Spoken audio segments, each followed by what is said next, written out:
Եվ հիմնական խնդիրը, որը բարձրացվել էր, դա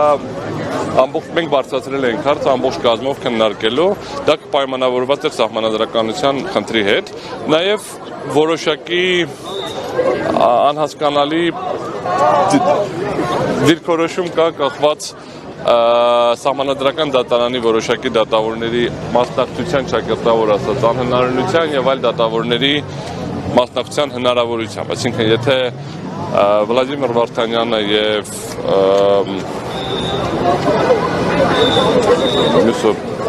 Վլադիմիր Վարդանյանը եւ Արտակ Զեյնալյանը չեն կարող մասնակցել եւ իրենց աֆիլիացումն է ըստ էության երկու քաղաքական ուժերի հետ, Հանրապետություն կուսակցության եւ ԿՊ-ի հետ, ապա նույն խնդիրը կա նաեւ Սեդա Սաֆարյանի մասով, ով ըստ էության այդքան էլ ճիշտ նախորդ ընտրությունների ժամանակ եղել է Շիրինյան Բաբաջանյան դաշինքի երրորդ համարը, իսկ այս ընտրություններում հիմա բողոքարկող կողմերից մեկը հենց հանուն Հանրապետության կուսակցությունն է։ Մենք չենք բարձրացրել անհնարինության հարց, որովհետև մեր մեկնաբանությունը կայանում է նրանում, որ սահմանադրական դատարանը պետք է ամբողջ կազմով միջգործը քննի։ Հիմա ներկայացրեցին գործընկերները, հստակ ներկայացրել են բազմաթիվ խախտումներ, տարբեր կողմերով, տարբեր արգումենտներով, տարբեր տեսակետից, եւ այս գործը կարծում եմ, որ այդ բոլորը ավելի մանրամասն քննարկման առարկա կդառնա հաջորդ 1-2 օրվա ընթացքում հարցու պատասխանի փուլում, բայց ներկայացվեց հսկայական վարչական ռեսուրսի խախտում։ Հստակ ներկայացրեցին Հայաստան դաշինքի գործընկերները, որ պետական բյուջեից լրջագույն հիմնավոր կասկած կա, որ պետական բյուջեից մի քանի 100 միլիոն դրամ ծախսվել է ԿՊ-ի ընտրարշավի վրա։ Հիմա դա ուղղակի ձևակերպել է տարբեր գործիքների միջոցով։ Միասնության թևերի գործընկերները ներկայացրեցին, որ օրինակ նույն տարածքում իրեն գրասենյակը վարձակալել են, եթե չեմ սխալվում 200 քանի հազար դրամով, ապա նույն տարածքում նույն չափի կամ նույն չափանիշներին համապատասխանող ԿՊ գրասենյակը 20,000 է եղել։ Երբ որ ուրեմն դիտարկվել է ԿՊ-ի նախընտրական այդ բանը, նախընտրական ֆոնդի ծախսերը, ուրեմն ունեն 500-ից ավել շտաբ, բայց 0 աշխատող։ Ես ենթադրում եմ վախեցել են աշխատավարձ տան, որ չասեն ընտրակաշարք են բաժանում, բայց 0 աշխատող, այսինքն ակնհայտ դեպք կա, որ այս աշխատողներին կամ իրականում բաժանել են փողերը ոչ օֆիցիալ, կամ ինչ որ եթե դա նույնիսկ ընդունենք, որ դա պայմանական ասեմ, անվճար աշխատանք է եղել կամավորական, դա միևնույնն է նախընտրական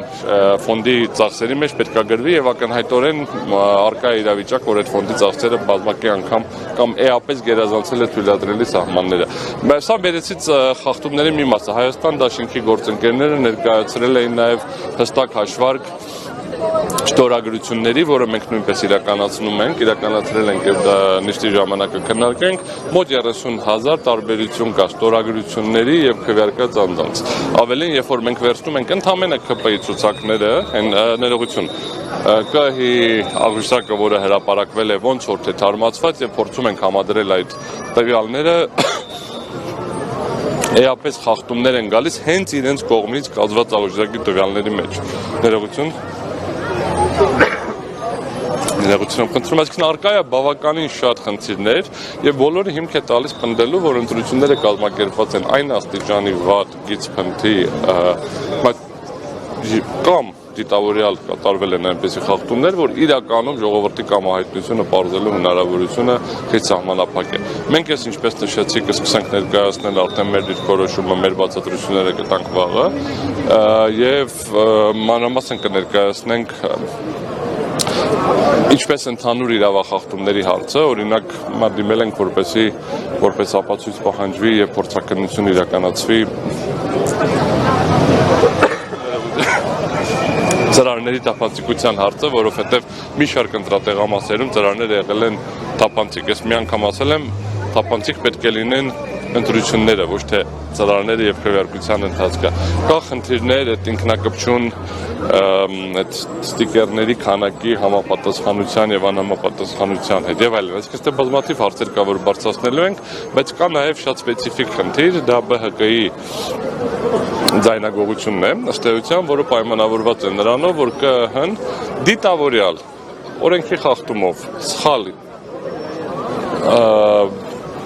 արձանագրություններ է կազմել։ Հիմա թե դիտավորյալ չի հասկացել, թե դիտավորյալ չի կարողացել, թե դիտավորյալ չի իրականացրել անհրաժեշտ գործողություններ, բայց ըստ էության առաջին իսկ օրվանից ԲՀԿ-ն ունեցել է 4% անցողիկ շեմից ավել ձայներ։ Վերահաշվարկի արդյունքում չի, որ ԲՀԿ-ն դարել է 4%-ից ավել։ Ուղղակի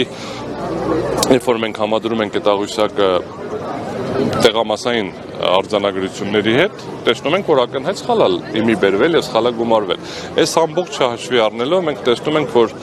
առնվազն կա շատ հստակ հիմքեր եւ